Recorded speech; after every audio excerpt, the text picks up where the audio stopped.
Hi everyone, I'm Dr. Deepthi Shukla. I'm a dermatologist and trichologist. And आज हम बात करेंगे no shave technique of hair transplantation. So सबने follicular unit extraction that we commonly call as FUE technique of hair transplantation के बारे में सबने सुना हुआ है. FUE में हम ये डोनर एरिया से ग्राफ्ट निकालते हैं और यहाँ पे स्लिट बना के दिस इज रेसिपेंट एरिया यहाँ पे इम्प्लांट कर देते हैं. सो यूजुअली FUE टेक्निक में मोर कॉमनली हम हेड को शेव करते हैं, डोनर एरिया भी शेव करते हैं एंड रेसिपेंट एरिया भी शेव करते हैं. बट बहुत कॉमनली कुछ पेशेंट्स अप्रॉक्सीमेटली 30-40% पेशेंट्स आके हमें खुद ही रिक्वेस्ट करते हैं कि उन्हें hair transplantation no shave technique से कराना है. Now let's see what is no shave technique. As name only can like tell you that what is no shave technique. In no shave technique what we do not shave or trim the recipient area of the scalp. So what we do is we only trim a little bit of donor area and we do not trim the recipient area at all. So now in which patient we can do this no shave FUE technique? So हम सिर्फ उन्हीं patients में ये no shave technique कर सकते हैं जिनको 3000 के अप्रॉक्सीमेटली ग्राफ्ट्स की रिक्वायरमेंट है और सिर्फ फ्रंट में ही करना है. अगर हमें किसी की क्राउन या बटेक्स एरिया में करना है हेयर ट्रांसप्लांटेशन तो नो शेव टेक्निक से करना थोड़ा मुश्किल है. जैसे कि आप देख सकते हैं ये मिस्टर राहुल हैं जिनका आज हम hair transplantation no shave technique से करने वाले हैं. तो देखिए जैसे आप उनके बाल आई विल शो यू कि कैसे उनके हेयर लाइन रिसीड हो चुकी है. सर आप थोड़ा नीचे देखेंगे.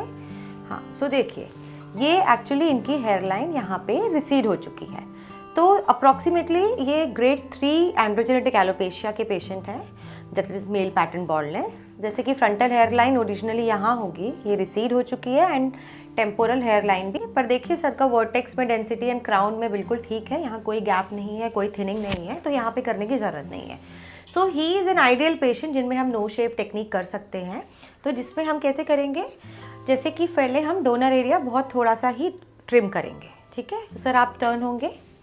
I show you. जैसे हमने इनमें ये देखिए इतना डोनर एरिया ट्रिम किया है क्योंकि हमें अप्रॉक्सीमेटली 2500 ग्राफ्ट्स लगेंगे इनका एरिया कवर करने के लिए, जिसमें फ्रंट हेयर लाइन बनाएंगे एंड टेम्पोरल एरिया फिल करेंगे.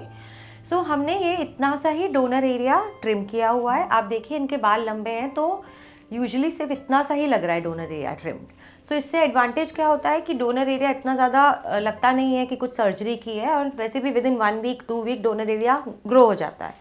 तो विद इन 1 वीक कुछ भी नहीं लगेगा कि सर्जरी की हुई है. हम यहाँ पे इनका ट्रांसप्लांटेशन करेंगे. सर थोड़ा नीचे देखिए. तो हम यहाँ पे जैसे हम आप देख रहे हैं यहाँ पे हमने हेयर लाइन क्रिएट की है इनकी एज के हिसाब से. टेम्पोरल रिसेशन भी हुआ है इन्हें, तो हमने यहाँ पे भी हेयर लाइन क्रिएट की हुई है. अब हम इनका नो शेव यहाँ पे कुछ भी शेविंग नहीं करेंगे और यहाँ पे ही ग्राफ्ट्स इम्प्लांट करेंगे सारे एरिया में जो हमने मार्क किया हुआ है.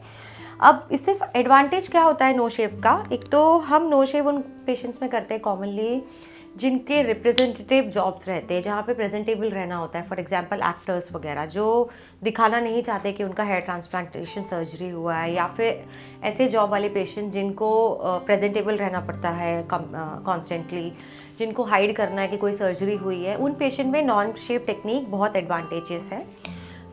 एंड प्लस इससे फ़ायदा क्या होता है कि ये जो हेयर जब यहाँ पे ट्रांसप्लांट हो जाएगा तो ये जो इनके रिमेनिंग हेयर है इस एरिया को हाइड कर देंगे, तो देख के कहना मुश्किल है कि ट्रांसप्लांट हुआ है. ठीक है, तो ये सारे एडवांटेज होते हैं नो शेव टेक्निक कराने के लिए, और ये बहुत कॉमनली लोग कराते हैं जिनको हाइड करना होता है कि कोई सर्जरी हुई है. बहुत कम डिसएडवांटेजेस है इसके, जैसे कि क्योंकि यहाँ पे ऑलरेडी हेयर है एंड हम यहाँ पे ट्रांसप्लांट करेंगे तो रेसिपेंट एरिया में मेडिसिन लगाना थोड़ा केयर करने में थोड़ी सी डिफिकल्ट होती है. बट इट्स नॉट दैट कि it's not manageable, so it's easy. So एक ही बस मेन डिसएडवांटेज है. उसके अलावा तो नो शेव टेक्निक के सारे एडवांटेजेस ही हैं. बट एक ये प्रॉब्लम रहती है कंपेयर टू FUE कि नो शेव टेक्निक में ज़्यादा टाइम लगता है, ज़्यादा स्किल्स लगते हैं, थोड़ा लॉन्ग प्रोसीजर होता है. बट एडवांटेज ये होता है कि because existing hair already present हैं तो ये हमको बहुत अच्छे से गाइड करते हैं डायरेक्शन और एंगल देने में ऑलरेडी किस डायरेक्शन में हमें स्लिट क्रिएट करने हैं कि हेयर जो इनके ऑलरेडी जिस डायरेक्शन में ग्रो होते हैं उसी डायरेक्शन में ग्रो हो. So this is how we do the no shave technique and it is very commonly done. So we will do his no shave and we'll show you again after the results. Okay, thank you.